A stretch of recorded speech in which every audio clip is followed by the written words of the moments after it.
Well, hi folks, another Tuesday evening and another pre-show conversation just before we get going formally. Good to see everybody on. Thanks for all the comments and questions in the chat. Interesting to see the tenor of those conversations. And Cookie, you mentioned Roger. Roger, of course, unfortunately quit this mortal coil some time back, but he was calling out higher interest rates and pressure on households and a lot of other things, pressure on the banking system, all of which is now coming through. So he was absolutely spot on. And a lot going on here as well at the moment. The doggies, of course, are completely flat out. They do spend quite a lot of their time asleep. Took them out for a walk this morning. It was quite cool here, but not too bad. And the story is pretty good. Just let me sort this out. Just to explain that Leith was in and he just dropped out to reset the computer, so hopefully he's going to come back and the computer will be fine. I can see him again, so that's good. And so hopefully everything's running well. Anyway, let me take the pre-show off. I'll start the main show and I'll be back in just a moment.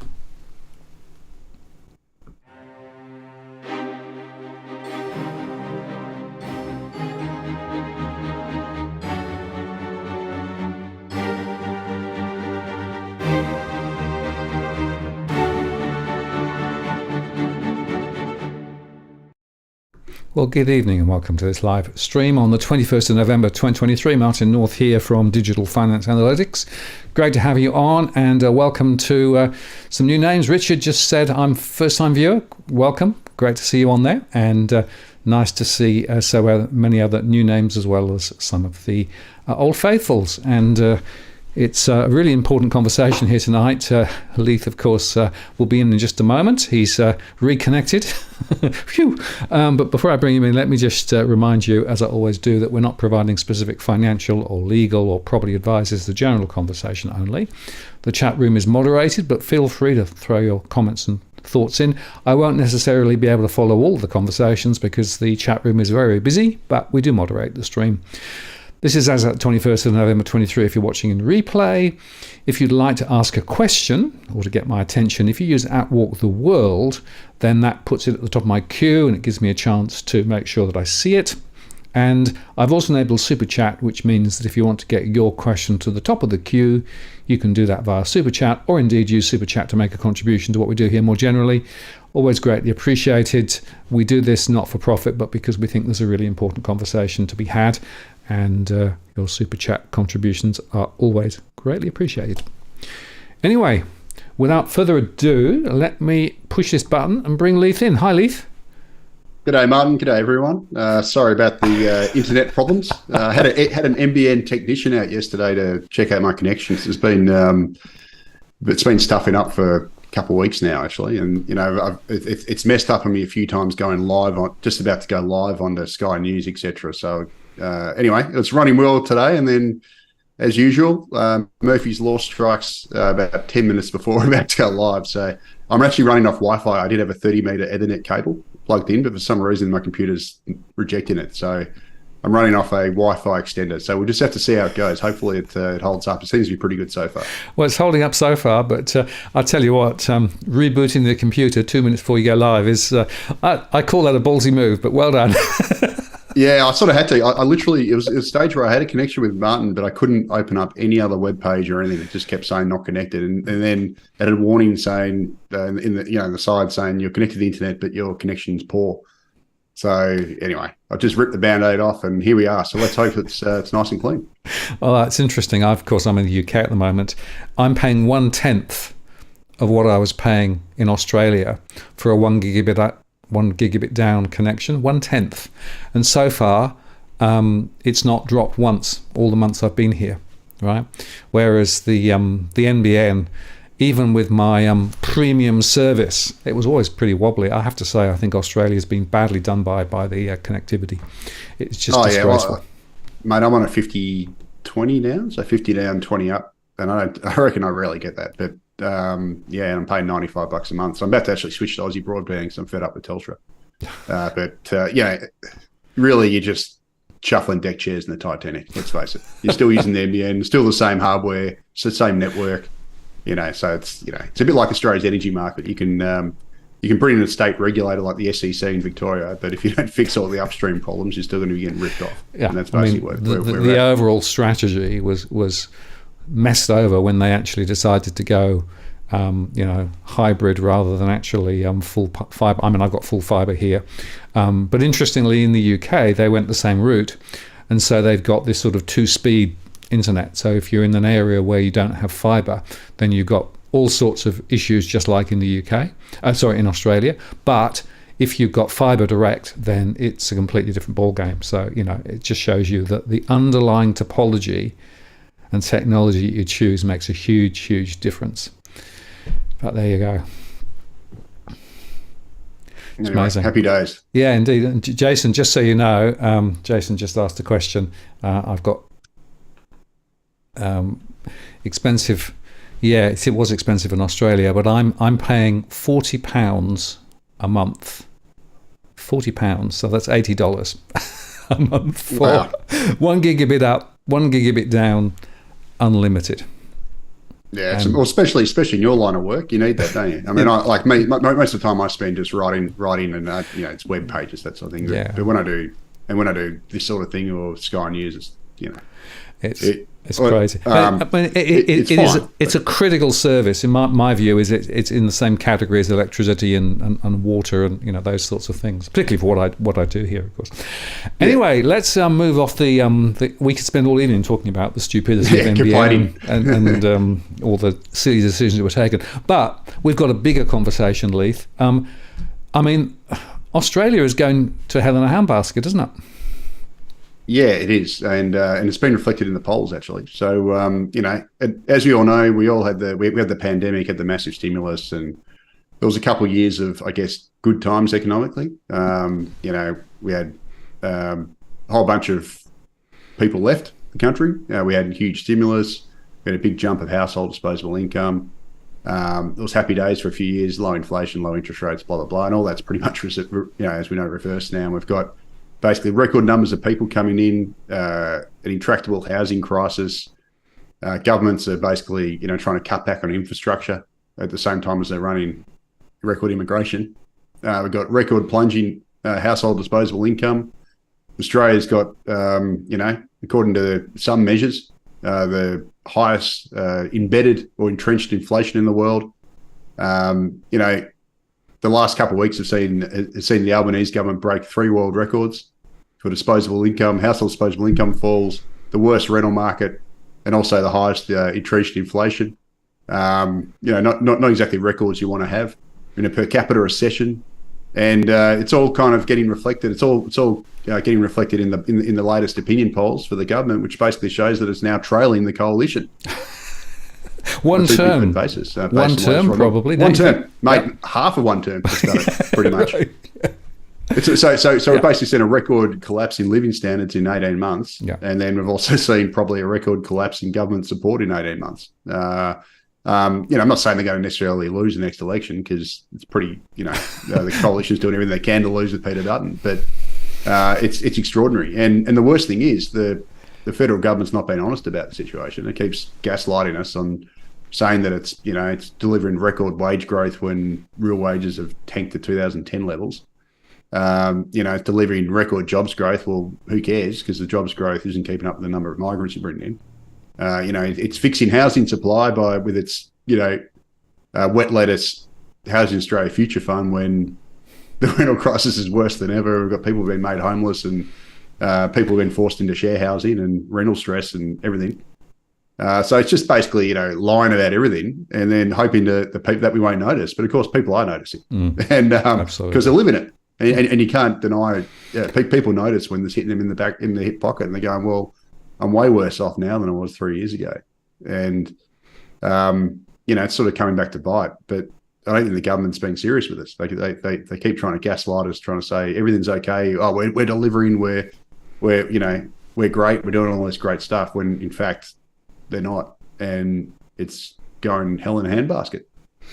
Yeah, and just a couple of illustrations of that. There was a chart that was put up, I think, in the AFR and the Economist, showing that the inflation rate in Australia is now top of the list relative to other Western countries, which is remarkable. It's above 5. And whilst the expectation was that inflation in Australia was not going to be such a big issue, it looks though it is a big issue. And interestingly, more than half of that inflation is directly connected to Albo's policies. So things like Alboflation. Alboflation, yeah, exactly. But things like electricity, things like the rents, things like the high migration. So what's interesting about that is that the RBA, which may have to raise rates again, the notes from the last meeting suggest that they were still seeing potential to have to lift further. It means that those interest rate rises won't necessarily tackle those elements of inflation that actually are Albo policy led. Yeah, they're not. Well, I mean, it's kind of ridiculous that you've got basically a central bank that's got one tool. It's got one blunt tool, interest rates, and then you've got a federal government which has a myriad of tools at its disposal, and we're basically relying on the central bank with one tool to try and fix a problem, whereas we really need the federal government to step in and do what it can to fix the problem, but it's doing the opposite. So Tarek Brooker, you've got in your show a lot. He's a bit of a legend. He coined this term. I'm pretty sure it was him, called the burnout economy. Probably 6 months ago, I reckon. Like, I've used it a few times, and it's a great term he's used, where he basically says you got the Reserve Bank of Australia's hiking interest rates at record pace, blah blah blah, and it's got its foot planted firmly on the brake, trying to slow aggregate demand. At the same time as you've got the federal government with its foot planted on the accelerator, bringing in record numbers of people, which is basically growing demand, in the face of the fact that the fact of the matter is we've got households individually are cutting back. But when you're growing the population like a science experiment by, about 2.8% a year, the civilian labour force is growing by, it means that basically the overall economic pie continues to grow, even though our share of the pie and our spending is actually shrinking per capita. And the Reserve Bank cares about the whole economic pie. Like, it cares about the aggregate demand in the economy. It doesn't care about per capita demand, because that's not what feeds into prices, etc. So effectively, we've got a situation where the federal government's doing everything it can to basically keep inflation higher and basically keep interest rates higher. So, and the end result is we've got 2/3 of Australia getting smashed. You got basically, 1/3 or roughly. I mean, it's not, the percentages aren't exact, but basically 1/3 of Australians are renters, 1/3 of them got mortgage holders, and 1/3 of them are free and clear, own their own home, and aren't renting nor are mortgage holders. And the 2/3 that are renting, the renters are probably the worst off, because they tend to be the poorest and they're getting smashed by rising rents, like by turbocharged rents and record low vacancy rate. But then you've got the mortgage holders are getting smashed, obviously, by the rises in interest rates. And then you've got 1/3 of Australia who's laughing and spending big, and we've got a chart later on to show that.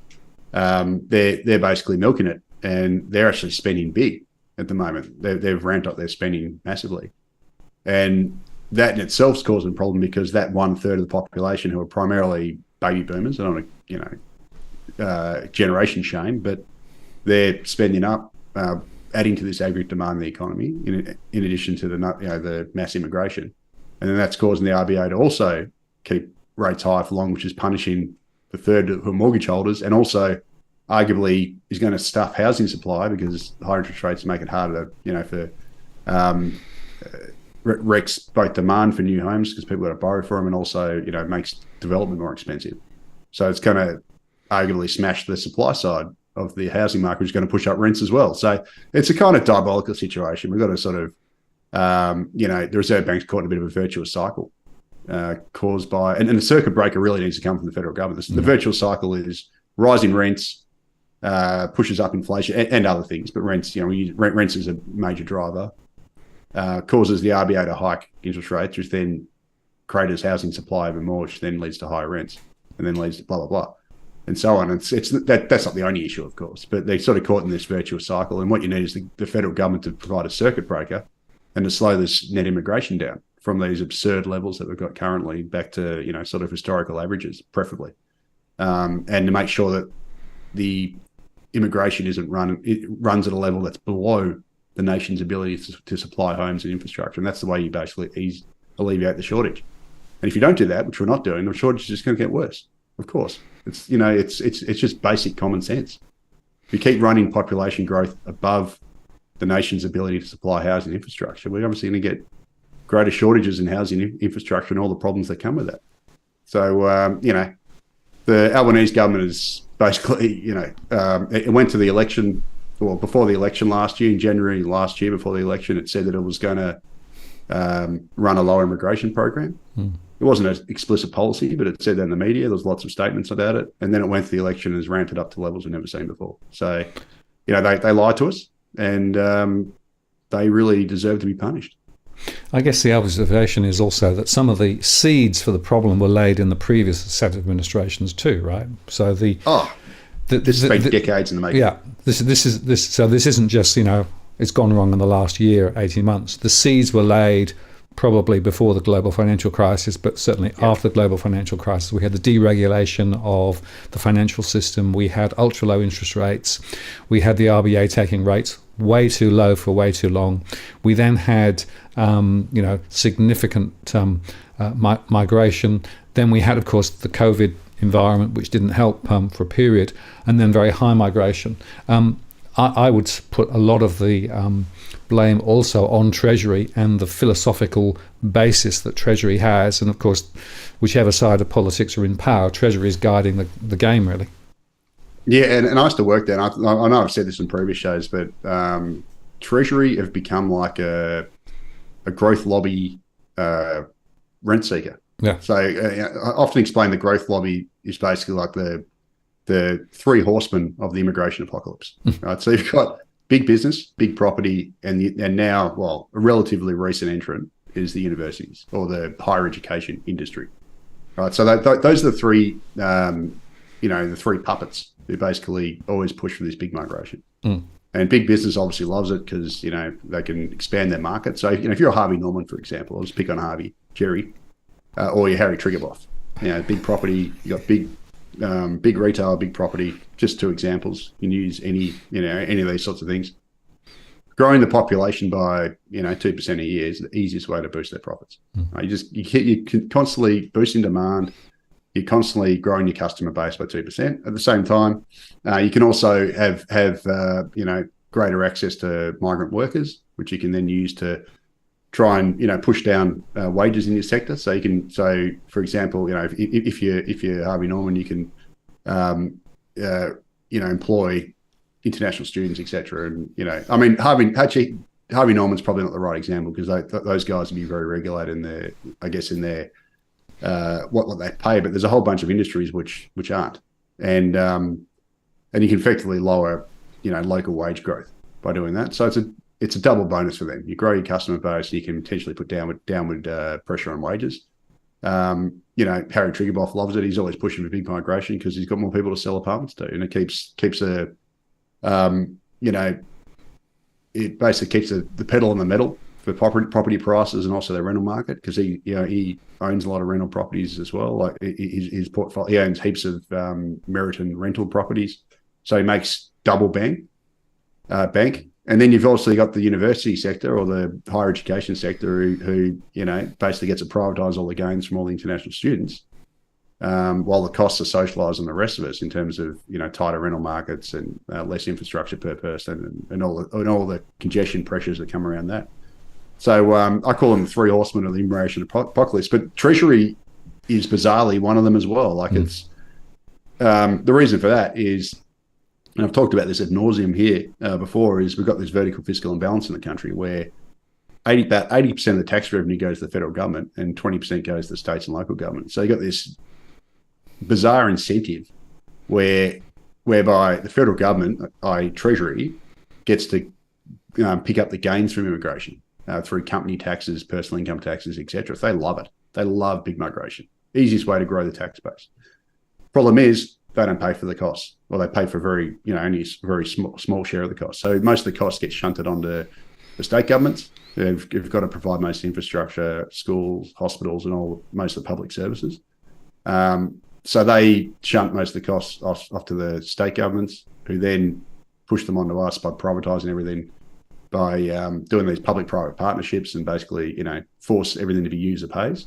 So the end result, and I've said this last time, if you're, say, a Sydney sider, 20 years ago, during the, time of the Sydney Olympics, you could drive around Sydney in relative ease. I'm not saying there wasn't traffic congestion, but compared to now, it was very easy.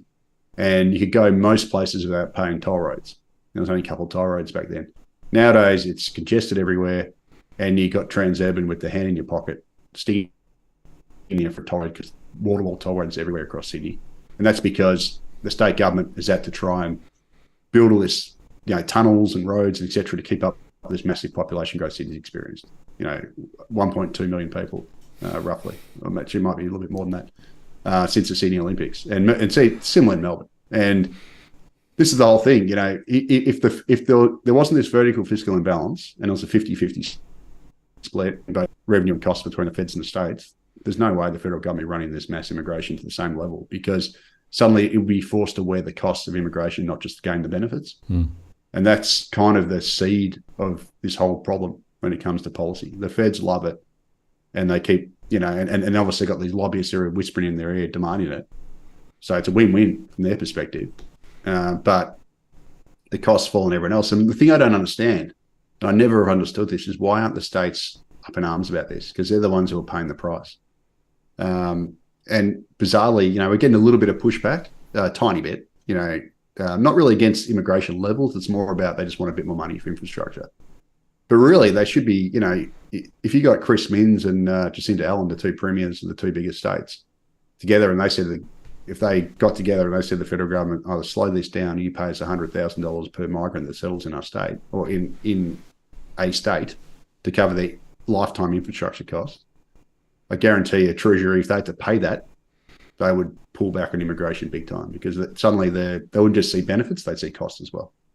And that'd be directly on the budget. But that's kind of long and short of it. You got these, the three horsemen, the business lobbies, property lobby, university. Then you got the federal Treasury, which has become almost like a lobby in itself. Always pushing for more migration because it's good for the federal budget, but ignoring the costs on everyone else. And that's not what Treasury's supposed to do. They're supposed to look at the well-being of the Australian people, but they're not. They don't look at the well-being, because if they did, they wouldn't be running this absolutely psycho, ridiculous policy, which the majority of Australians don't support, because we've seen the consequences the past 20 years of doing this garbage. And I'll make one other point, Leith. I have quite a few contacts and conversations with politicians, both on the front bench, but also those on the back bench, and the independents. And they all say that it's really, really hard to do anything that actually swims against Treasury's tide. So actually, it is Treasury that is calling a lot of the shots when it comes to the way that policy is shaped, and yet they're very, very unaccountable at the same time. And whilst they occasionally go in front of parliamentary committees and things, there's not really any deep discussion about what Treasury is actually implicitly saying. No, there isn't. And they come up with bodies now in the Treasury called the Centre for Population. Like how Orwellian is that? So they basically set up a propaganda body within the Treasury now to pump out spurious research about showing how fantastic a big Australia mass immigration policy is. And as always, like the whole model they use to measure the lifetime fiscal net benefits from immigration is all about the federal budget. It doesn't include the costs in the states, the broader costs, from citizens having to pay more and user pays charges and all this other stuff to build all this infrastructure and whatever to keep up with the population growth. And I'll tell you that one of the biggest areas where this is going to come to the fore in the next decade or so is going to be water supply. It was only four years ago, and I think I said this last time. It's only 4 years ago that we're in a pretty severe drought, and Sydney's water supply was getting really low.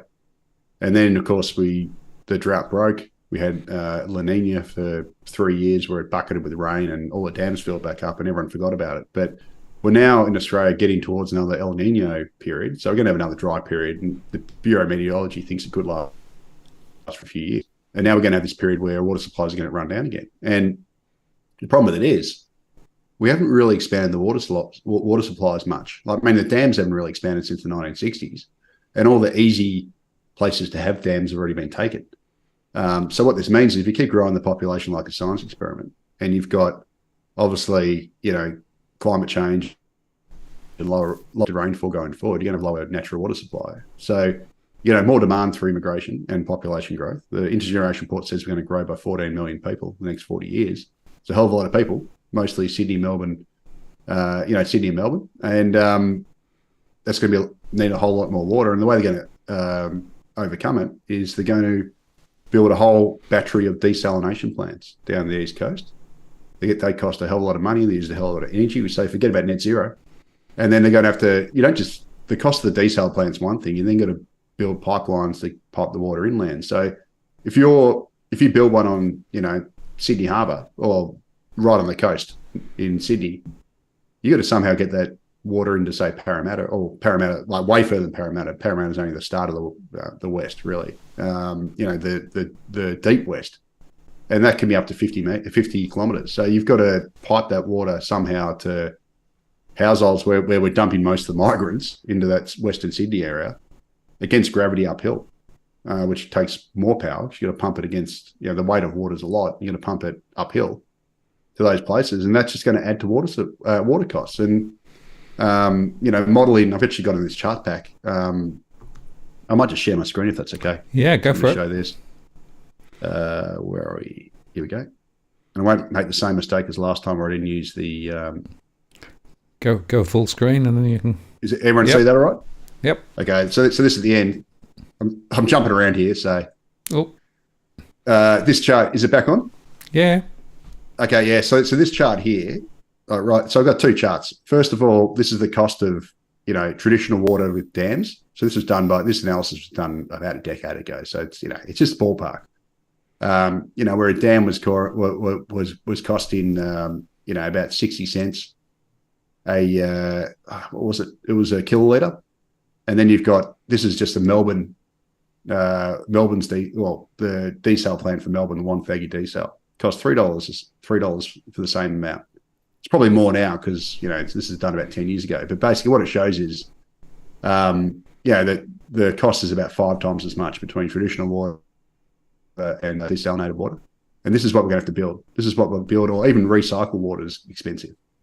And Infrastructure Australia back in 2016 did some modelling. And what they basically showed was that the real cost of water supply for households is going to go up about sixfold, or about fivefold, I guess, between 2017 and 2067.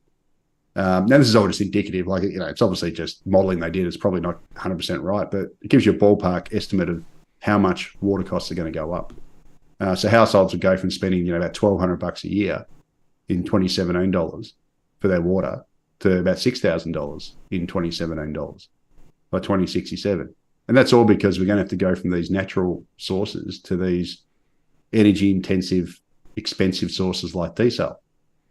And that's all just to keep up with population growth, which nobody really wants. I mean, let's face it. Like 2067, Australia's population is expected to be by 2063, it's forecast to be 40.5 million according to the intergeneration report. So by 2067, it's probably 42 million or something. That's a massive increase in population, and we're going to all be paying for it through increased water costs, along with all these other costs we're going to have to pay. And it's like, well, why are we doing this? Like, surely if there's a natural speed limit on how much population this country can absorb, water supply is probably one of the biggest ones. Why are we going against that and trying to grow it by, to levels that the country can't sustain, which means you've got to use all these technological and energy-hungry ways of doing it? Doesn't make a whole lot of sense. And I talked about it last time. The State of the Environment report, which is basically like the international report for the environment, comes out every 5 years. And the latest one basically assessed population growth as having a very high impact on the environment, the natural environment. Well, of course it does. This is just one example. And, more people means more waste, means more land clearing, means more resource use, means water use. But the Treasury doesn't care about this. They never look at this stuff. They just care about the federal budget. That's all they care about. And they should be caring about this stuff, all the negative externalities that come from this, not just looking at the benefits. And that's kind of the, symbolic of the system we've got. Sydney-siders are paying for left, right and centre for tolls. On roads, they used to be able to travel around Sydney for free if they avoided the Harbour Bridge and the tunnel and that road near the airport. Now, if they want to go anywhere, they get stung. So their quality of life's been wrecked there. It's costing them more to live. Water, it's costing more. They're now living in apartments instead of houses. It's costing them a lot more for that. So it's like, well, is quality of life really going up? I don't think it is. And whenever I do this, Martin, I always go, I wish I'd put that chart in. And this is one that's just come to my head that I wish I put up. But basically, Urban Task Force did a fantastic, it's not fantastic for us, but it was a good chart after the 2016 census, whereby they did their projections for future dwelling composition in Sydney. And what they said was that in 2016, so the time of the 2016 census, 56% of Sydney-siders lived in a detached house. Yeah. And the rest lived in apartments and townhouses. But by 2056 it was, only 25% of Sydney-siders will live in a detached house. 50% will live in apartments and 25% will live in townhouses. So Sydney will completely transform from a city where the majority live in detached houses to the majority living in apartments. And only 25% living in detached houses, which will most likely be more than likely wealthy people. So is that really what we want? Do we really want to go from a situation where, say 30 years ago, you would have had probably 70% of people living in detached houses in Sydney to a situation where only 25% are. 25% have a backyard and the bulk of everyone else is living in apartments built by the likes of Harry Triguboff. And I was going to say... I don't think that that's an advancement of living standards. No, personally. And of course, the quality of the construction we've seen in the last 20 years or so, right, is very low. We've also seen a significant acceleration in the strata costs, the strata management costs, because the management costs are incurring much higher costs than they expected. And of course, the latest and greatest from, particularly in New South Wales and in Victoria, is we need more high density, right? We need more people to live in these high density, small units. It'll be cheaper. Well, it might be cheaper, but it isn't better. And going back to the question of quality of life, you can see where this is going to play out. You're going to have ghettos where effectively the property is going to become less and less attractive, and the small proportion that is, larger property, a house rather than a unit, they're going to be at such a premium. Their prices will go on rising. And in fact, if you look at the recent moves in prices, unit prices have not been rising. A lot of the momentum, certainly in Sydney, is the detached properties with large plots. That's where a lot of the momentum is. And so you can see this sort of playing out in terms of some of these differential movements in different types of property. But the future is high-rise. Unfortunately, yes. And it didn't have to be this way, but that the powers that be, the Australian Treasury, the like of those, the likes of them and everyone else seems to think that this is the way forward. And Australians must live in, how dare we enjoy the famed quality of life that Australians used to enjoy? We're not allowed to anymore. And if you push back on this, you're racist, xenophobic, blah, blah, blah, and all this sort of stuff. Come on. This is all pretty basic stuff. And, it's one of the reasons why I've been such a strong opponent of the Big Australia policy for a decade. Because I just see it as absolutely quality of life destroying. It's for all the reasons I've just said. You're living, housing affordability and quality, having your cost of living going up in all these various ways. Like, the water supply is a classic. And you combine it with all the other policy failures we've got in this country, whether it's be energy or whatever else. And you can see why living standards are going backwards, despite what they say. Like, I don't care what the numbers say. The numbers aren't pretty anyway. But, nobody can say that the quality of life in Australia has improved over the past, 20 years. Like, if anyone who's old enough can think back to the Sydney Olympics, and you think about, I know there's a lot of nostalgia and all that sort of stuff whenever you look back, but the good old days. But if you think about the cost of living and cost of everything back, say, during the 2000s, during the Sydney Olympics, and compare it to now, it's chalk and cheese. Mm. And yet Australia went through a whole massive once-in-a-generation mining boom through that, and it's like, it didn't really make us richer. It made certain segments richer, but it hasn't made us richer as a people. Well, that money wasn't invested appropriately, and we should have followed the Norways of this world, where they actually started creating a fund for the future for the people, as it were, rather than the way it was done in Australia. And look, I came to Australia in 1994, and to my mind, it was like from night to day in terms of the quality of life. I came from the UK. I was living very close to London, so I was used to the sort of the congestion and everything else. Came to Australia, it was, wow, this is amazing. There's so much space, and there's so much freedom, and even the things like the ferries would actually connect with the buses. I mean, never happened in the UK. It was like they got the timing right. So at that stage, it was an amazing place. But over the sort of 25, 28 years that I was there, it just deteriorated. And I moved out of Sydney well over 10 years ago, because I was just fed up with the massive change there, and the sort of the traffic and everything else. But even down south, in the sort of regional areas, it's the same situation. We actually, in Thirroul, where I used to live, we used to have local traffic jams. I mean, it's a little town, but you just wouldn't go out at certain times. And I'm thinking there's something fundamentally wrong, because people are actually giving up on what I think the Australian value proposition is for people. And yet, it's just... Sorry, yeah, go on. I was going to say, it was sort of the boiling the frog thing. Like, it happens slowly. Yeah. And it's not until you look back 10 years or something, you go, wow, And the same thing happened to me, I got to say. Like, when I used to work Goldman Sachs in the city. So I went to Canberra in 2003, and I left Melbourne January 2003, arrived in Canberra a day before the bushfires hit. That was fun. But anyway, then I came back to Melbourne 3 years later, and that was right at the start of the population Ponzi. So basically, I came back to Melbourne January 2006, and Melbourne had changed a bit, but it hadn't really, hockey sticked upwards. And then from that, Australia's net overseas migration rocketed. I've got a chart actually here which can show it beautifully. Let's go back to the top. Okay, so basically 2006, 2005, that's 2005 there roughly, immigration shot up. And it's been elevated ever since, apart from the little dip during the pandemic, which was more than made up.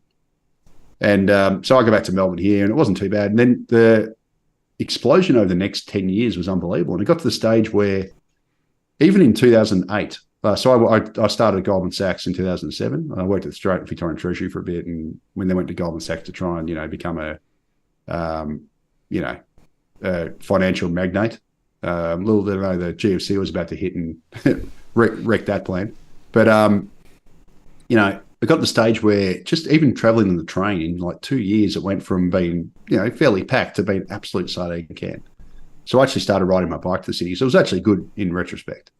So for 4 years, I rode my bike to the city every day, and occasionally just caught the train when it was wet. And my God, what was it unbearable then? I'd hate to think what it's like now. Like, I obviously work from home because the pandemic's probably changed things, but I would hate to think what it was like leading up to the pandemic, trying to catch a train in Melbourne. Like, luckily, I've been working from home for 10 years, doing macro business. But it got to the stage, and I've noticed it driving to. So I do boxing in a place called Moorabbin, which is about a 15-minute drive from my place in good traffic, and can get worse if it's bad. But, if you go, I stopped going at night times because the traffic just got so hideous that it ended up being a half an hour trip. Whereas a couple of years ago when I used to do that drive, it was 20 minutes. So it's just little things where basically it takes a few minutes more of your life every year to do the same stuff. And, in this case, driving to boxing, it ramped up massively after the pandemic ended. And, it's little stuff that you don't necessarily notice every year, but when you look back, you go, wow, it really has, has changed and changed for the worse. So, and it didn't have to be this way, and it doesn't have to be this way, but unfortunately we've got a federal government that's hell-bent to, make sure this is the way, and it continues, forever, pretty much. And I guess cheered on by the Australian Treasury. Yeah, I was going to say, the government, the Treasury. And it's interesting because somebody asked earlier on, well, why don't politicians actually call the Treasury out? The truth is, most politicians don't actually know enough to be able to actually ask the right questions. And they also find that they've got a huge resistance if they start probing. And I worked with a number of politicians over 15 years on housing policy behind the scenes to try and actually shift some of these dials, but they will always get hit by Treasury's view being the only view that works, and they just have no ability to be able to shape policy differently other than what Treasury and the government want. So there is a fundamental power question inside the political system, where effectively, if you don't believe in neoliberalism and growth and all those things, and bring more people in, you are somehow regarded as actually not getting the game. When in fact, as you said earlier on, it's all about the lobbying. The lobbying is creating that because there are winners as well as losers. It's just that ordinary Australians, ordinary businesses are the losers. That's right, yeah. And look, obviously, if you're an oligopoly, if you're one of the big business, you love this, population growth. It's great for them for the same reasons. It expands your customer base, whatever.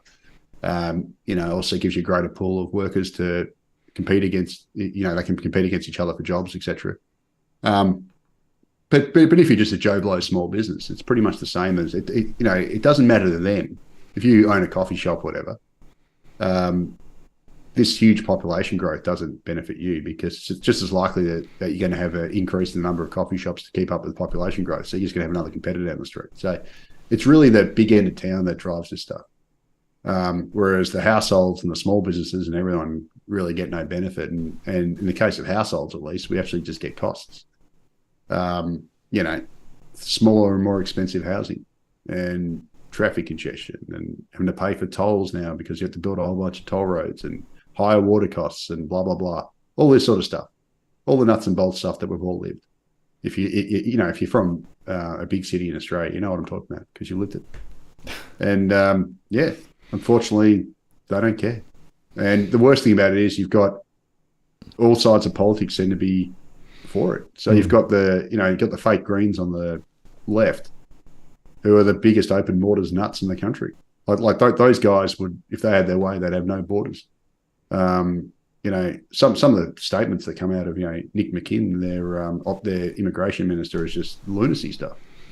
During the pandemic, they were basically saying bring our temporary migrants home when they left.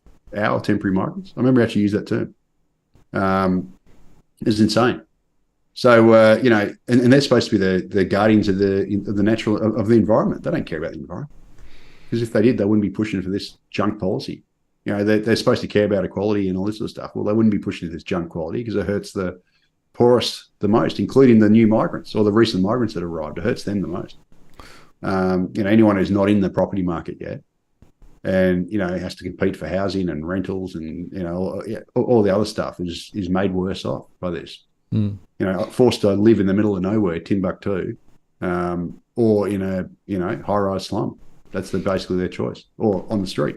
I'll tell you something, Leith. I run my mortgage stress and rental stress, and the segment with the highest rental stress are those first-generation migrants. 100%. It's amazing to see, because it used to be, lower socioeconomic groups and those things. But no, it's very clear now. It's these first-generation migrants who come into the country, I guess, with all good intention, and then just get hit over the head with a 4x2. And Yeah. it's been going up and up and up. And that's just a really interesting observation. So people are coming into the country and then finding that they're just getting squashed. Same's happening in Canada. So there's a lot of discussion in Canada. So Canada's basically having, if you thought our immigration program was nuts, Canada's up there with the most obscene I've ever seen. Like that. So that's a country of 40 million people. And it's so basically where Australia is supposed to be by 2062, 63, according to the Intergenerational Report, Canada's there now. And they're, last year they welcomed nearly 1.2 million migrants last financial year. It's just an extraordinary number. And they've got the same problems. They now literally got 10 cities, in places right across the country, Vancouver, all their parks. They've got 10 cities developing. And now there's a big, a lot of the migrants who are there are saying, we've been duped. We were, came over here with good intentions, told to get the Canadian dream, all this sort of stuff, and now they're just basically either the working poor, total fringes of society struggling to get housing, whatever, or they're also, a lot of them have been forced to become homeless. So it's it's the same problem, and it's just it's a stupid policy that basically impacts the poorest and the most vulnerable most, as well as obviously, the natural environment and everything else. And the funniest thing is, the federal government's still pushing with this, 43% emissions reduction target by 2030, which we're nowhere near that, and we're never going to make. And they will still want to have net zero by 2050, which basically means that we're going to have no net carbon emissions by 2050, which makes absolutely no sense when you're going to grow your population the next 40 years by about 50%. So this whole, none of it adds up. No. 14 million people are going to need about 5.5 million homes built if you account for demolitions. They're going to need, at least 10 million new cars. And how many did we build last year? New homes, something like 120,000 or something? No. So actually got a good chart on that actually here. So basically, Australia added 170,000 net additions to the housing market last financial year. So the way that's worked out is in the ABS's, housing used to do a house price series. I think they got rid of that, but they do like a housing value series every quarter. And in there, they actually have an estimate of the number of dwellings in Australia. So before I got on the show, I actually looked it up. And, in the year to June, Australia added 170,000 net homes to its housing stock. So that's basically your dwelling completions minus demolitions. That's the way they estimate it. It'll probably get revised, but that's the latest estimate. That's 170,000 against an estimated population increase of 626,000, according to the national accounts. So obviously it's not enough. And the worst thing is all the forward-looking indicators in construction are even worse. So those are all. So here we've got dwelling completions against population growth. That's the year to September, year to June. So I've basically estimated that at 500,000 because that's basically what all the data is showing. Population growth, that's based on the national accounts figures. That's 626,000 and dwelling completions was about 172. But all the quarterly indicators, so if you look at the dwelling approvals, which is the blue line here, only 164,000 dwellings were approved in the year to September. So it's getting worse. And just to put that into perspective, that's obviously before demolitions. That figure of 164,000 is 76,000 below the Albanese government's housing target. So as we know, the government's promised to build 1.2 million homes over 5 years, which requires 240,000 homes a year to be built.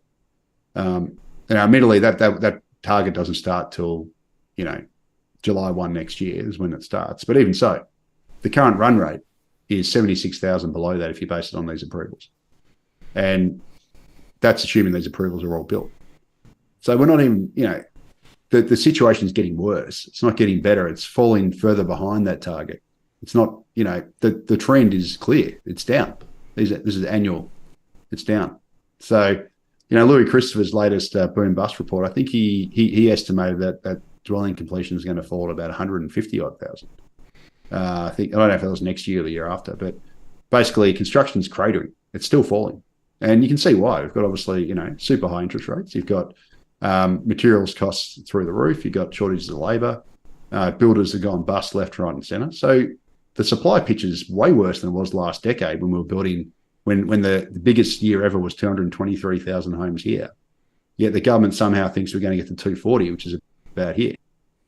Again, we're going to run it. We're going to keep it there for 5 years continuous, straight under their target. It's delusional stuff here. It's not going to be met. The equation's going the wrong way. We've got all these forces which says that we're not going to match the shoddy high-rise construction boom we had last decade, which obviously built all the flammable cladding apartments with cracks in them and all that sort of stuff. And the other thing is, even if they could magically build this 240,000 homes a year, what sort of quality are they going to be? Yeah. Like when we ramped up construction last decade, we all saw what we got. Got the high-rise boom with crappy built apartments, flammable cladding, cracks, balcony leaks, structural flaws in balconies, leaking apartments, all this sort of stuff, which, basically buying a recently built high-rise apartment in Australia has become a game of Russian roulette. You don't know what you're going to get. And there's a whole bunch of people who've lost basically lost their wealth or have been, stung with massive repair bills of hundreds of thousands of dollars. Yeah. And it's like, well, if the government wants to build them this quickly, we're going to repeat the same again, aren't we? Because you're going to have to create equality to build the number of homes quickly. Because when you try and build them that quick, you're obviously going to compromise on quality. You have to. So, the solution to all this is quite simple. Just slow the bloody population down. Like, don't import so many people, and you can take your time with everything and do it to a better standard. Like, it's pretty obvious. If you rush things go wrong. And yet the government's whole plan is to basically fire hose people in here and then try and build, fire hose them in here and then try and patch it up later by just, building all these crappy apartments everywhere. It's so stupid. Yeah, it is. And you mentioned Louis Christopher, and of course he's published his boom and bust, and here's the killer chart, right, which shows the four scenarios. It's interesting that he's now recognised that population growth is a critical determinant of what happens to home prices from this point forward, right? And in a way, one of the reasons why home prices have not drifted lower, as you would expect with high interest rates, is because of the high migration.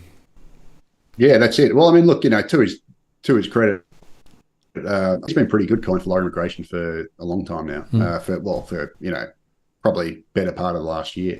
And look, he wasn't the only one that was wrong with this. I was wrong in the direction of the housing market as well. I thought with the massive increase in interest rates we got, you'd get a bigger housing correction than we did. And it just turned out that,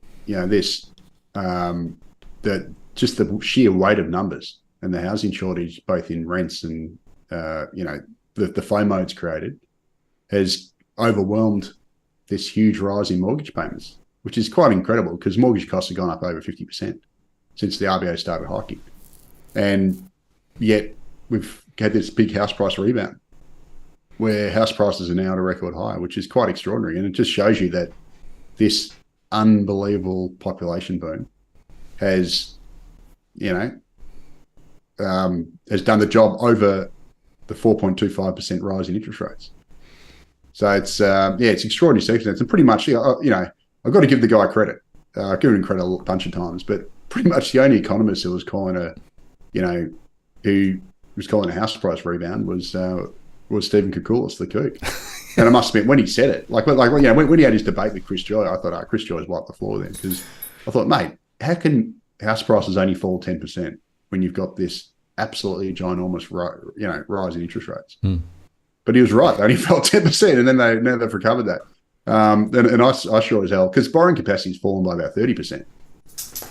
And based on that alone, you think that if borrowing capacity falls by 30%, you're going to get a pretty hefty fall in house prices. Won't necessarily be 30%, but sure as hell, if it was normal population growth, probably closer to 20 with such a massive increase in interest rates. But instead, no, they fell and now they've rebounded. And it's all based on this, unbelievably huge population growth that we've never seen before, whereby the civilian population is effectively growing at twice the rate of twice the rate of the pre-COVID period. We're adding, 600 plus thousand people a year, whereas even in the pre-COVID mass immigration times, we're adding 300.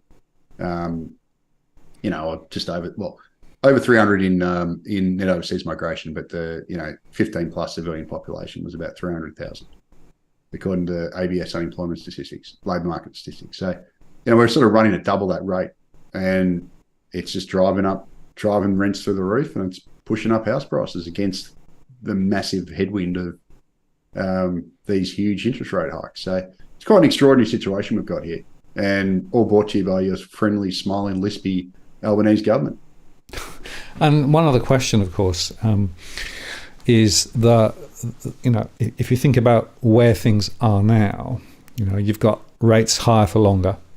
You've got potentially more people in difficulty. And I was looking at some of the pain and gain data from New Zealand, which is quite interesting because they've had a sort of a somewhat similar story. Prices went down, they went up, they're coming back down a little now. But one interesting observation was that they've now got something like more than 10% of properties sold in Auckland recently were actually sold at a loss. And so what you've got is those people who bought more recently when, of course, rates were ultra low and when the mortgage capacity was very high are the ones that are being forced to sell. And I suppose now the question is, are we going to see something similar in Australia? And is that going to change the story with regard to prices? Or will the high migration effectively negate that? Because New Zealand had high migration too, didn't it? Yeah, they did. Although New Zealand's migration has been slower to pick up. So they had higher migration. They lost, same as us, pretty similar to us, except they opened their borders later, and they've now got record high migration now. But it took longer to get there, I guess. It's just sort of a more recent phenomenon. The big difference between Australia and New Zealand, though, is, and I've got a chart here of from Justin Farbo from Macquarie Group. He did a great chart on comparing the house price booms. So basically, New Zealand had the biggest run-up in house prices, to the late 2021 peak. Like an absolutely huge house price boom. Australia's, by contrast, was big, but it wasn't anywhere near as big as New Zealand's. And it is New Zealand's peak to trough losses were a lot higher than Australia. So I think nationally they fell by about 17% peak to trough, and then in Auckland they fell by about 22% by memory, according to the leading index, which is Real Estate Institute New Zealand. So whereas Australia's house prices are obviously pretty much back to the peak now, and there's a few variances across jurisdictions, etc. But I think that's one of the reasons why the pain has been a lot more for New Zealand buyers, because they had a much bigger house price correction. So if you were someone who bought, around here, and then you're seeing prices tank, or anywhere around here and prices are tanked, you're going to be underwater.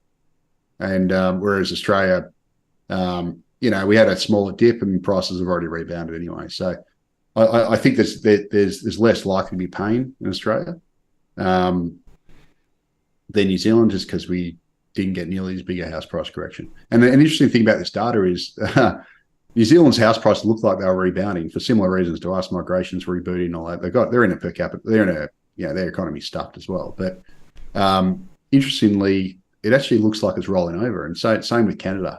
And whereas Australia's, and UK's for that matter as well, whereas Australia's are still going up, although the latest CoreLogic daily index data, this is from Justin Farbo, reported this today, shows that house prices are rolling over. So Sydney, and at the 5 city level, we're also starting to roll a bit. So what I remember rolling over is it's still growing, but the pace of growth is slowing quite obviously. And whereas the smaller capitals are still doing fine.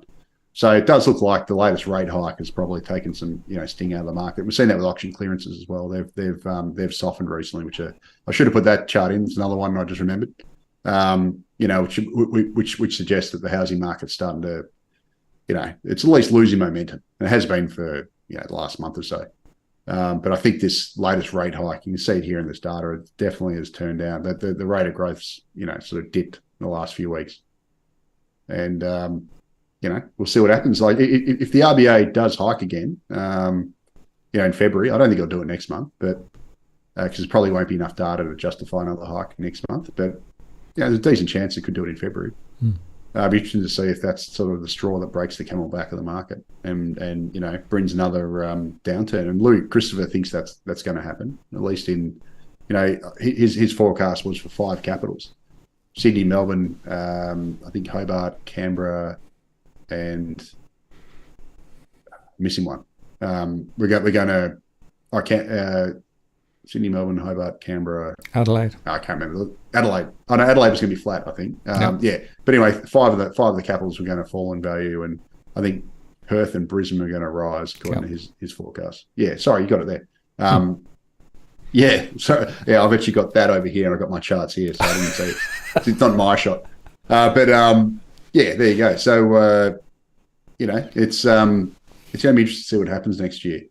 And also, it's going to be really interesting to see what happens politically. I mean, the Albanese government's obviously under the pump, and is it going to, is next year when it really comes a cropper? Like, are we going to get a big lift in unemployment next year?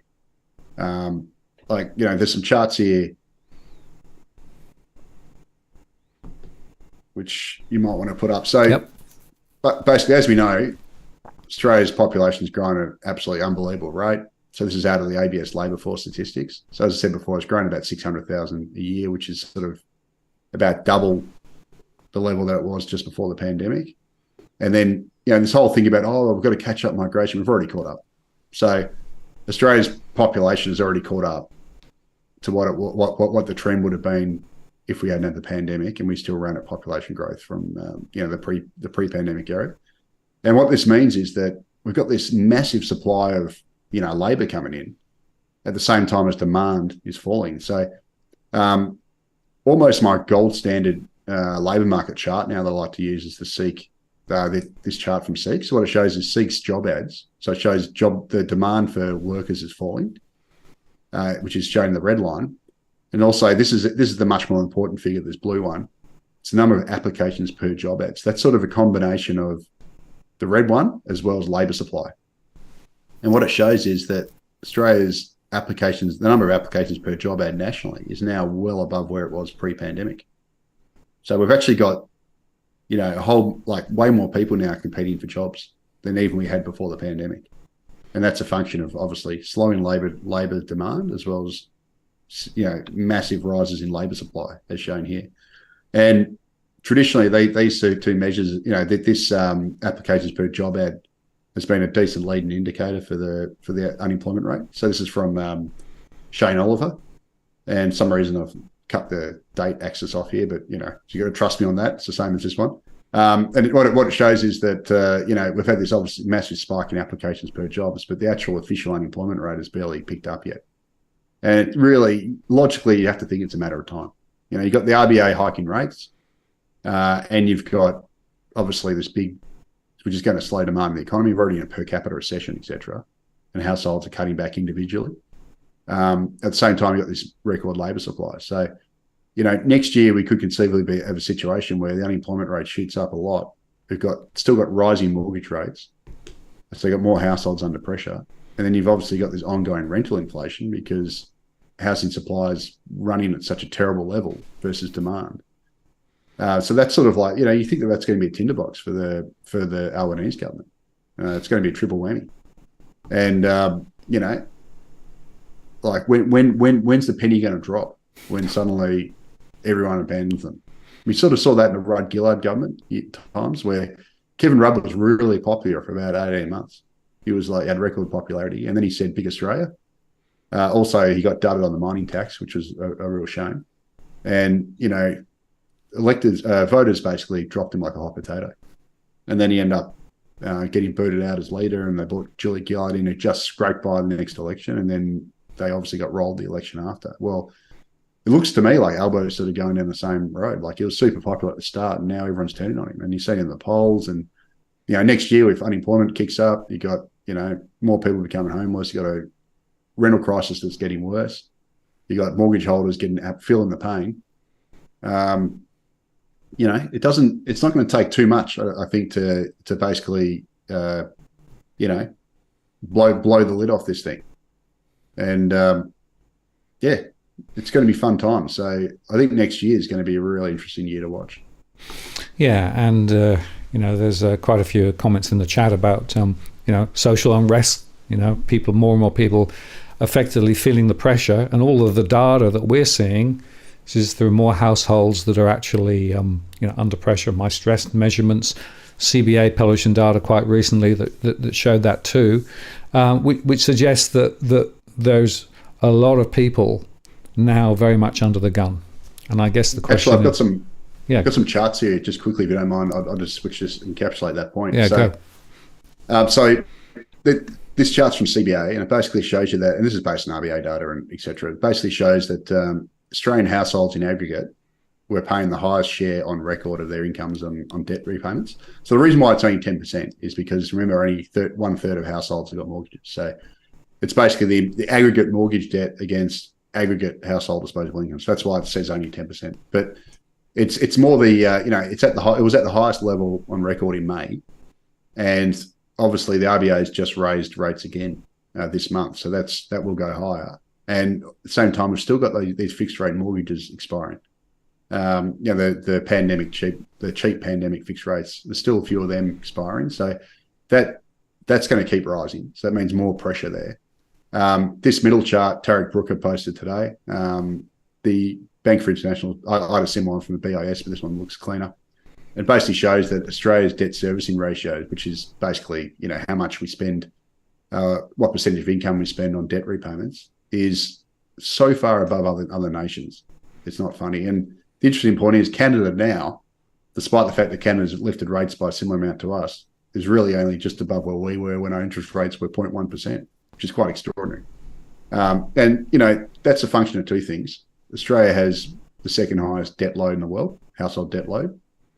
And we've also obviously got one of the highest shares of variable mortgage rates, and also these really short-term fixed rates. So what it means is that when the RBA hikes rates, it translates to mortgage holders really quickly, whereas most other countries have much higher share of fixed rates. And the classic example is the United States. Like United States is, US is, the Fed's hiked rates by similar to us, I think a little bit more, and yet their mortgage burden is barely, their debt burden is barely increased because almost everyone's on 30-year fixed rates, whereas Australia's at the other end of this, the other end of the equation, where we're mostly variable rates, and therefore our increase in mortgage rates has been translated very quickly into debt costs. And so we are probably the worst place in the world to have a mortgage, we are the worst place in the world to have a mortgage, and we're also the worst place in the world to be when the central bank's in a tightening cycle. And this other chart, this was released today by the CBA, and it actually tracks spending across age cohorts. And to nobody's surprise, the oldest Australians are spending the most. And the reason for that is quite simply they tend to be the ones who own the homes outright and aren't renting. I'm not saying they all like that, but that's the majority of older Australians. So interest rate hikes actually have made a lot of them wealthier. So the baby boomer generation owns a very big chunk of the rental properties, and a lot of them would be owned free and clear. And obviously, this surge in rents has given them more disposable income. They've obviously got more interest income, etc. They're not feeling the squeeze on the other end from debt repayments, so they're all spending more money. At the other end of the spectrum, younger Australians, who tend to be mostly in the rental market, or they have the biggest mortgages, are cutting their spending massively. So you've got this kind of three faces of Australia. You've got the 1/3 of renters getting absolutely smashed. You got 1/3 of mortgage holders who are, depends how big your mortgage are, but they're obviously getting hurt by the rate rises. And then you got 1/3 of Australians who don't rent and don't have a mortgage, who are laughing and are spending big, and they're actually helping to contribute to Australia's inflation because they're spending like drunken sailors, and that's obviously increasing demand in the economy, which is forcing the RBA to hike rates, which then hurts the mortgage holders. So it's just, again, it gets down to this blunt tool. We've got this one tool, interest rates, which the RBA is, using as a hammer, and that's smashing effectively 1/3 of the economy, those who got mortgage holders directly, in order to get inflation down, which is just stupid. When really we need the federal government to do its job and share the load more equally across the population. And the best way to do it, well, the easiest way would be to slow immigration, like cut it. Cut it quickly and stop adding to this demand side pressure across the economy. Stop inflating rents.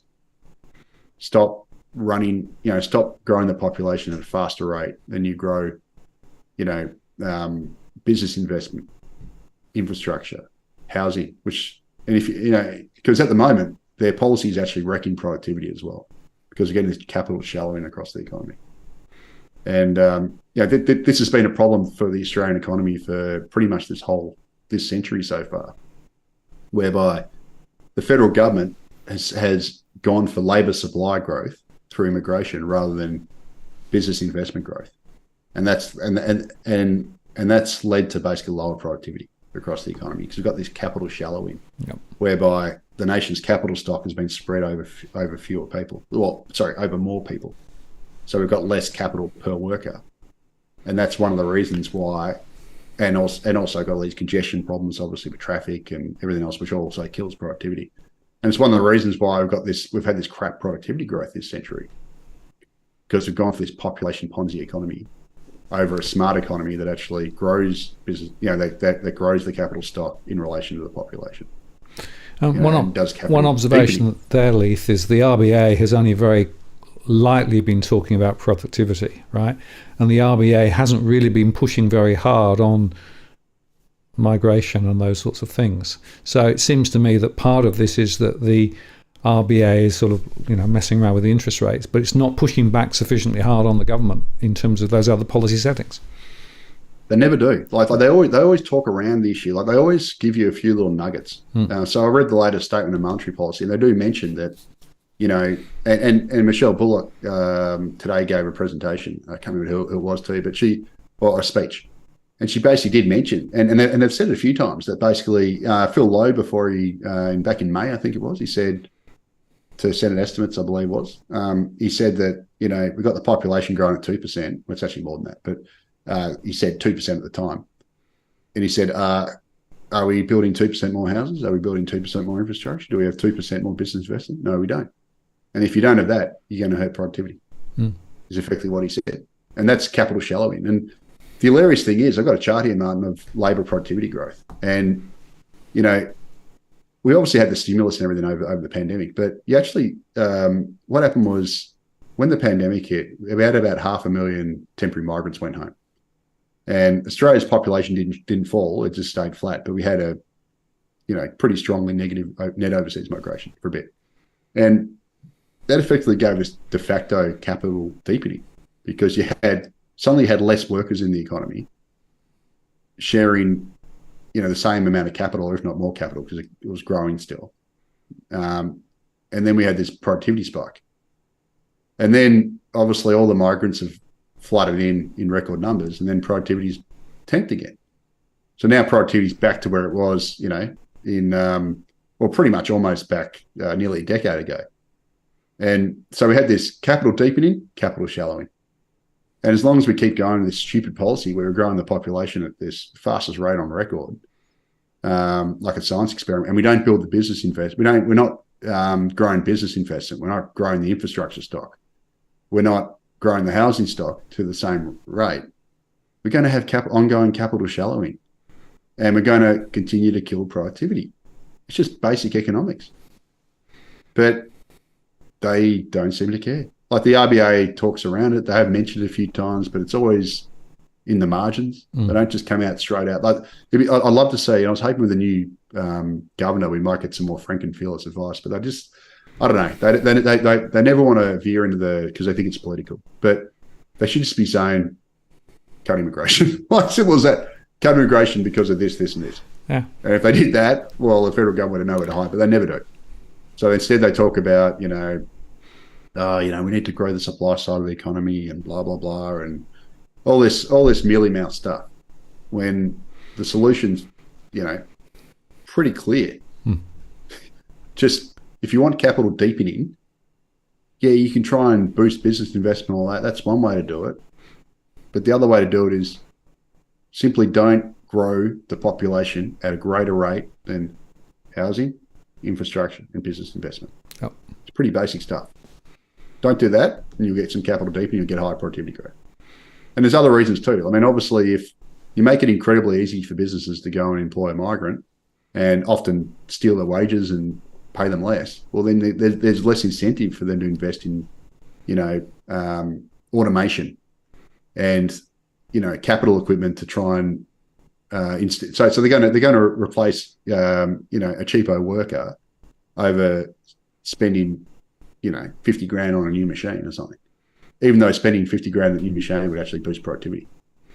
But they're always going to take the path of least resistance. And if you keep getting them, keep the migrant tap open, well, they're going to keep going for that over investing in automation, investing in, capital equipment, et cetera, which actually does boost productivity. There's a reason why in a developed country like Australia or any other developed country, when you go to past roadworks, even though they've got too many people holding up stop signs and whatever, that's stupid. But, you have a handful of people building a road with heavy machinery. You go to a very poor developing nation, you'll have 100 people with picks and shovels. It's because labour's so cheap over there. Everyone's lowly paid. But which way is more productive? Obviously, the developed country way is more productive. You use heavy machinery and whatever, you get a lot more done with less people. And it's way more productive than having hundreds of people with picks and shovels doing it the old-fashioned way. It's a reason why modern agriculture is more efficient than old-fashioned agriculture. Like having a guy, pushing a mule with a little hoe and going down like this, is a lot less efficient than having a big ass tractor, because that is like capital shallowing versus capital deepening. But we, as an economy, are sort of choosing the dumb growth model, where we just bring in mountains of people, and we don't have the infrastructure, business investment, housing to match, and that's just killing productivity. And we've lived it because Australia's productivity growth this century has sucked, while we've ramped up immigration. It's just absolutely sucked. And that's all the empirical evidence you need. We've all lived it. Like, you try and drive anywhere now, it takes you forever. Well, that's productivity rate. It's just insane. But the dunderheads in Treasury seem to they use these spurious things like, migrants are more qualified than they have higher educational attainment. They're more skilled than local workers, all this stuff, which is all crap because they're paid less on average. And that's all you need to know. So, yeah, it's a joke. And just one other observation there, and that is that, of course, with all of the pressure on bringing those people in who are prepared to work for less, means they're not paid as much, and we're seeing that in some of the numbers. The other factor, of course, you've got the AI revolution now just over the hill, right, which potentially has the ability to increase productivity but also at the expense of jobs. So there's another sort of wave coming, which I'm not sure that we've actually also necessarily thought about too. But the settings are just so off the scaly wrong. It just amazes me that they keep them there, like it's like, carry on regardless. And that's why we have the house price nightmare that we've got, the expenses nightmare, they've got the inflation nightmare. It's pretty much anchored specifically on the migration problem, right? And that's it's so simple. And not just that, like, it is the worst policy to do when you're a resources giant and exporter like us, because we've got two options. You could follow Norway, or we could do what we do. We do everything wrong. So not only do we not tax all our mineral wealth properly like they do in Norway, but we also import obscene numbers of people to dilute our mineral wealth per capita. So, Australia's got a fixed mineral endowment, and we'd be richer if we had a population of 20 million than at 26 million. We're richer at 26 million than we are at 40 million, or 40 and a half, which is what's projected on the International Report in 40 years. Because you're basically diluting your mineral base amongst more people, which basically means you're worth less per people. Now, this might sound selfish or whatever, but, Norway doesn't do this.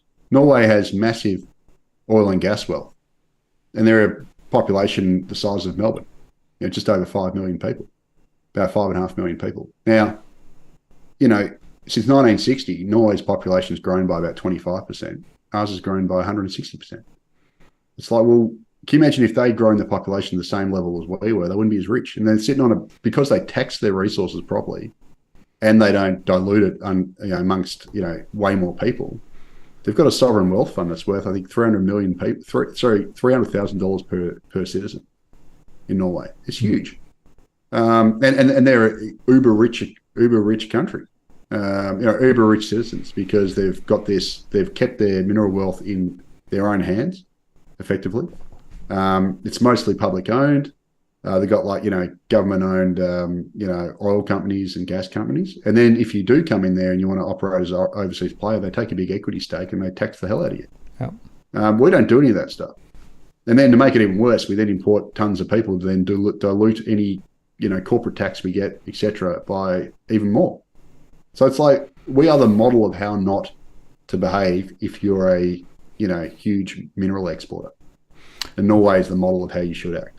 And I personally would love to just sack all the federal government and bring in a whole bunch of guys from Norway and say, okay, design the system for us.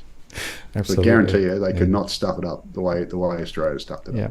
It's like almost everything that you could possibly do wrong has gone wrong in Australia, and yet there are models, as you say, Norway being the obvious one, but others too, of better ways. Now, as we come towards the end of the show, Jerry earlier on, thanks for the super chat, Jerry, asked, is it possible to explain how the gas market works, and also state governments, if they gave income tax, the state governments gave income tax to the federal in World War II, and that potentially could have an impact on standards of living. But let's just touch on the gas market question just briefly, right? Because, of course, gas in Australia is priced at the marginal global price because of the structure of the way that the gas market works in Australia. Yes and no. So we've actually got two gas markets in Australia. So we've got the one that does it, not as good as Norway, but does it right. So we've got the West Coast. And the reason why they're separate is because we don't have a pipeline linking east and west. So, the Whitlam government wanted to build a gas pipeline east and west, and it's a shame they didn't do it because it got shut down. But basically, so we've got WA has a ton of gas, and East Coast Australia has a ton of gas, and they both export. And together, we are the Saudi Arabia of gas. Australia exports more gas than anywhere else in the world. We are the Saudi Arabia.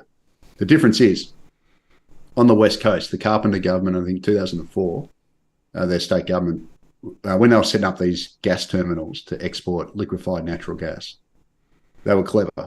And they said, we've got a reserve of our gas for domestic use, and the rest of it you can export, but we need 15%.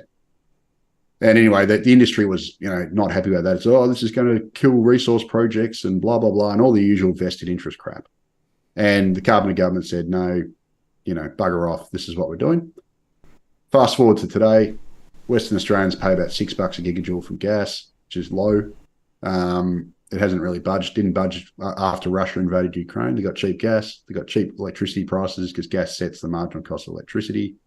And, so they do it right over there. And you still got the industry whinging. Like they're still lobbying to get rid of the gas reservation mechanism.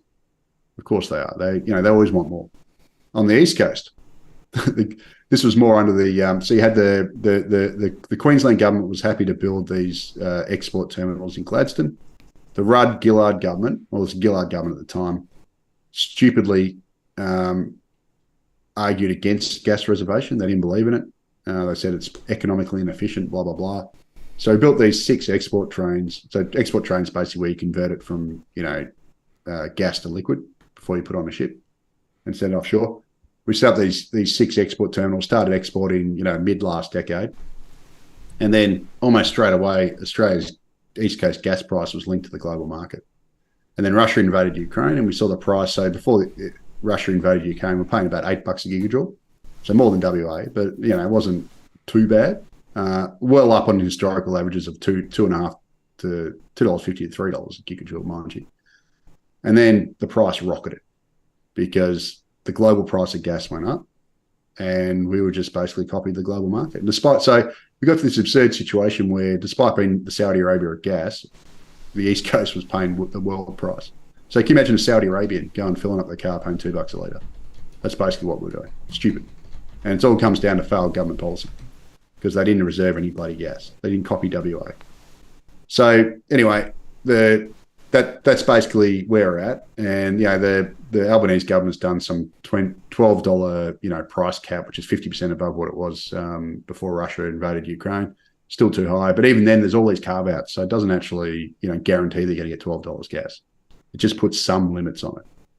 Um, and the problem with it is that's then fed into the electricity price because gas is the marginal price setter of electricity. So the way it works is you got basically the electricity companies use renewables first, and then they buy the coal-fired, electricity second, and then the last thing they use to fill to fill any demand is the gas. And gas is actually the perfect. They call it firming fuel. So when the wind isn't blowing enough and you don't have enough sun and the renewables don't produce enough power, you got to have a backup. And coal's pretty crap as a backup in that you can't just turn on a coal plant, instantly. You got to get it going over days to get the boilers going, all that sort of stuff. So gas is the perfect firming fuel, firming electricity. And the way the energy market was supposed to work before we did all this export crap was we were supposed to have the whole transition was meant to be you build up your renewables and you have gas as the firming fuel. When you don't have enough renewables, you fire up a gas turbine, you create your electricity that way. If gas was cheap, your overall electricity bill would be cheap because you'd have cheap renewables and you'd have cheap gas. Instead, we've created ridiculously expensive gas, which has pushed up the whole cost of electricity, which is one of the reasons why there's rampant electricity inflation in the last few years, along with gas. And then it's gotten so absurd that we've engineered a freaking shortage of gas on the East Coast, so that the solution now has been to build an import terminal for gas, which is just the most moronic thing. Can you imagine the Saudi Arabians building an import terminal for for oil, because we're selling 80% of our East Coast gas overseas, mostly to China, and we've created this shortage. So the harebrained solution is, we'll build an import terminal, rather than just not bloody selling it. It's just insane. So we've got this dumb policy here, dumb politicians, dumb policy, which has basically caused another reason behind this massive inflation we've got, because we've had gas prices go through the roof, electricity prices go through. They're up about 30% since Russia invaded, Ukraine. And that's just driving up costs right across the economy because energy is an essential input, and also means that we're deindustrializing. So while we're selling 70% of our gas to China and giving them cheap gas, cheaper than what we pay most of the time, they're industrializing, they're building up their military, all that sort of stuff. And we've shot ourselves in the foot by giving ourselves expensive energy. So we're deindustrializing. And we're all copping in the neck. It's worst if you live down here in Melbourne, Martin, because we have bloody cold winters and our houses are set up for natural gas as a heating source. And the cost of heating your home now in Melbourne is unbelievable. So, and this is all caused by stupid government policy where we could have helped the energy transition. And it's gotten so bad, just one last point before I finish up. It's gotten so bad that because of this gas shortage now, we're now extending the life of coal-fired power plants.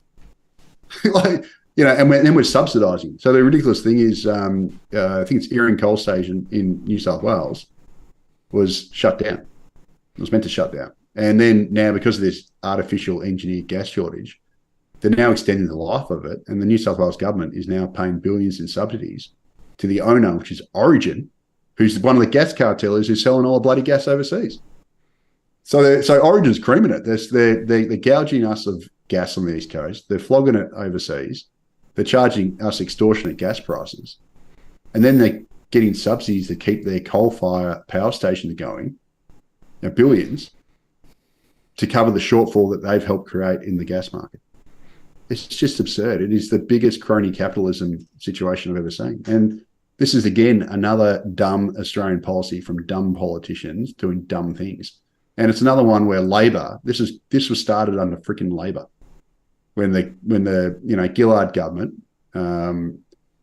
Gary Gray was the resources minister at the time, in 2012, basically said, no, we can't have reservation. That's economically inefficient. And it was supported by, Tony Wood from the Grattan Institute, who argued vehemently against it. Look where we are now.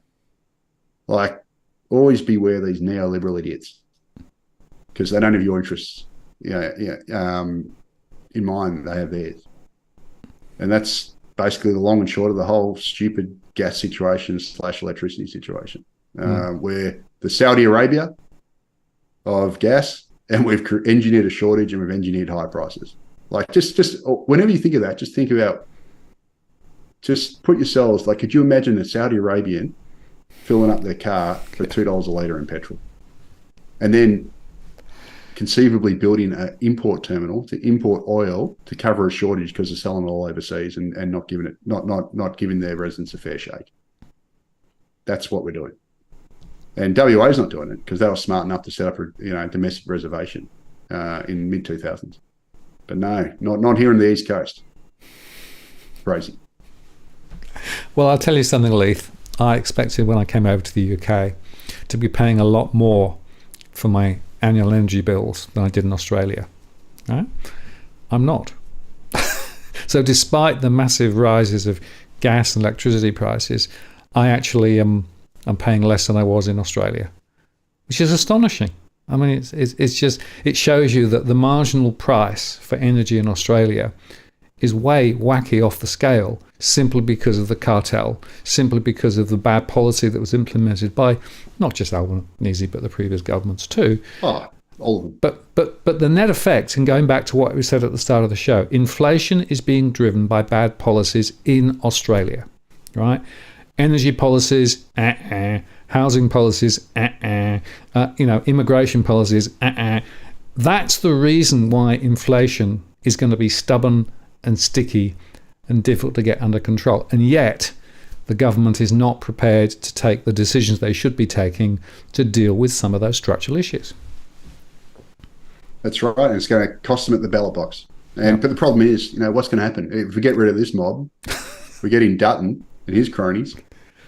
And I mean, they might be slightly better on some things, but they're going to be worse than others, no doubt. Really, it's just, the king is dead. Long live the king. Another one comes in. The same, Treasury is there, you see. It's irrespective of who's in charge. Treasury is calling the shots. And that's it, mate. That's the problem, right? Because at the end of the day, it's the political class who basically are neoliberal aligned and aligned with the big end of town, et cetera, and are driven by those big numbers, the top line numbers in terms of tax take and population growth and those sorts of things. It is a mess. And what I don't understand is why, on this channel and a few others, we're calling it out, you're calling it out on Macrobusiness and elsewhere, but in the mainstream, there's almost no discussion of these big policy mistakes. No, there isn't. I mean, you get slivers. So, the ABC will come out with the odd article that's great. Like Ian Brenda wrote a good one today on, rents and population growth and that sort of stuff and immigration. But it's just few and far between, you know what I mean? You get one of those for every 10 who are just, Ponzi articles, paid shill articles. And unfortunately, that's just the way it is. And then you have the other side, you have the mobs like The Guardian, who basically, whinge about everything, but never will ever mention immigration because it goes against their credo. Like, they can't do it because that's racist. So it's just a shell game. Unfortunately, I mean, look, I shouldn't complain about too much because it's sort of created a career for me. Macrobusiness wouldn't exist if everything was working and the mainstream media wasn't busted. We wouldn't have started the bloody thing in the first place. Yeah. So I guess from a selfish point of view, maybe it's worked out well, but geez, it's frustrating. No, and I had Cameron on the other week, Game of Mates Cameron. And of course, his big thesis is you got to understand the power play behind all of these decisions, right? And the fact that those big entities have huge political influence and huge economic influence on the politicians. And so, the question is, well, who's calling the shots then? Who is actually really in charge at the end of the day? Yeah, and look, Cameron's one of the good guys. Like Cam Murray's a good mate of mine, and we talk on the phone every week and whatever. And he's just one of the few honest economists out there. And there's a few of us. Tarek Brooker, us at Macrobusiness, Cam, there's a couple of us who are willing to call it out as it is, and often to our own detriment, I must say, but. We're few and far between, and it's because like the whole economic fraternity is basically it's full of shills. I mean, if you think about it, if you want to work as an economist, you got to, unless you want to go out on your own, you got to work for like an industry group. You got to work at the Treasury. You got to work at somewhere where you're basically you're going to be compromised one way or another. Yep. And that's just the way it is, unfortunately. And because of that, a lot of it's cash for comment. And another bad thing, not just the Treasury is bad, but it's just the broader public service. Even when I was there in 2003 to 2006, it was a lot better run than what it is now. I can't remember us using really consultants at the time, but now it's just like everything is cash for comment. You go and if you want a result, instead of despite the fact that the public service is bloated and the people working is growing, more and more we spend billions of dollars on these external consultancies every year instead of doing it in-house. And they do that because they can slap a massive report down the table and go, look, bang, here's this independent report from PwC, whatever, or Deloitte or whatever, saying that we should do this. And then really all they've done is they've briefed PwC, Deloitte, and said, okay, we want some modelling that gives us this outcome so that we can then sell it. And then that's basically how it works. It's cash for comment. And, that's basically everything's politically conceived. And that's why we get these poor outcomes, unfortunately. Yeah, I'm afraid it's the system, isn't it? So we need to be calling out the system and then trying to get some change. But calling out the system is step one, because you need to actually raise awareness, which is what you guys have been doing and what we do here and elsewhere. Well, Leith, we've come to the end of our time. If people want to find out more about what you're up to, I know you've been very active on social media and on the mainstream media too. So you've got a YouTube channel and you've got Macrobusiness. Where are the best places for people to go? Yeah, look, number one, definitely, the mothership is macrobusiness.com.au. That's where basically, write every day. And that's mine and Dave's baby, Dave Llewellyn Smith. So we run that, have for 11 years now, I think it is. I'm getting coming to 12. It's amazing how quickly it goes. I've also got a YouTube channel. Now, look, it's nothing like this one. All it is, I don't do great live shows and that sort of stuff that Martin does. There's no real production value. All I do is I just basically upload my media interviews.